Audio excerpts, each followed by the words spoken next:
Cell phone tower రేడియేషన్తో ఆరోగ్యానికి ముప్పు వాటిల్లుతుందని తిరుపతిలో స్థానికులు ఆందోళన వ్యక్తం చేశారు.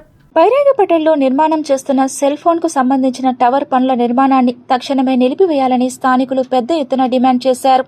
ఇటీవల కాలంలో ముఖ్యంగా తిరుపతిలో నివాస ప్రాంతంలో నిర్మిస్తున్న సెల్ ఫోన్ టవర్ను వెంటనే నిలిపివేయాలని స్థానికులు డిమాండ్ చేశారు. టవర్ నుండి విడుదలయ్యే రేడియేషన్ ప్రభావంతో చిన్నపిల్లలు, వృద్ధులు అనారోగ్యాల బారిన పడతారని ఆందోళన వ్యక్తం చేశారు. అన్నీ తెలిసి కూడా ఇంటి యజమాని టవర్ నిర్మాణానికి అనుమతులు ఇవ్వడం బాధాకరమన్నారు. సెల్ టవర్ రేడియేషన్ వల్ల క్యాన్సర్, తలనొప్పి, నిద్రలేమి లాంటి సమస్యలు వస్తాయని డాక్టర్లు చెబుతున్నారు. ఇక్కడ స్కూల్ ఉంది, హాస్పిటల్ ఉంది.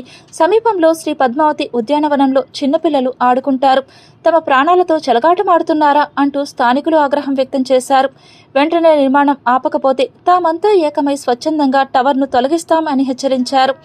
గతంలో కూడా సెల్ టవర్ తరంగాల వల్ల ప్రజలు అనారోగ్యం పాలయ్యారని స్థానికులు ఆరోపించారు.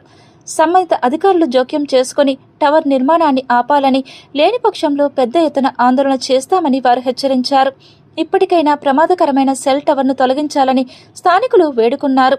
లేని పక్షంలో మున్సిపల్ అధికారులు, పోలీస్ సిబ్బందికి ఫిర్యాదు చేసి తొలగించేందుకు తామంతా సంసిద్ధంగా ఉన్నామని అన్నారు. ఇది బైరాగిపేట ఆర్చ్ రోడ్డు. ఇచ్చట నివాసం ఉండే ప్రాంతంలో సెల్ ఫోన్ టవర్ నిర్మిస్తున్నారు. ఆ టెలిఫోన్ టవర్ వల్ల మాకు ఆ మైక్రోవేవ్ యొక్క తరంగాల వల్ల చిన్నపిల్లలకు మరి వృద్ధులకు మైండ్ పనిచేయదు. అలాగే రేడియేషన్ జోన్లో ఉండటం జరుగుతుంది. మాకు చాలా చిన్న పిల్లలు ఉన్నారండి. వాళ్ళు ఈ టవర్ వల్ల మా పిల్లలకి ఆరోగ్య సమస్యలు ఎన్నో వచ్చే అవకాశాలు ఉన్నాయండి. వాళ్ళు మెదడు కూడా ఎదగకుండా జరిగే సూచనలు కూడా ఉండే అవకాశం ఉంది. మాకు చాలా చిన్న పిల్లలు ఉన్నారండి.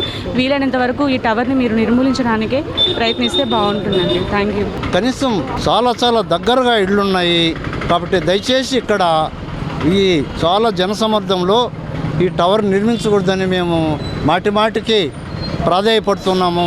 మా బిడ్డల దృష్టిలో, మా చిన్న బిడ్డల దృష్టిలో పెట్టుకొని దయచేసి ఈ టవర్ని నిర్మించొద్దని మేము కోరుకుంటున్నాము.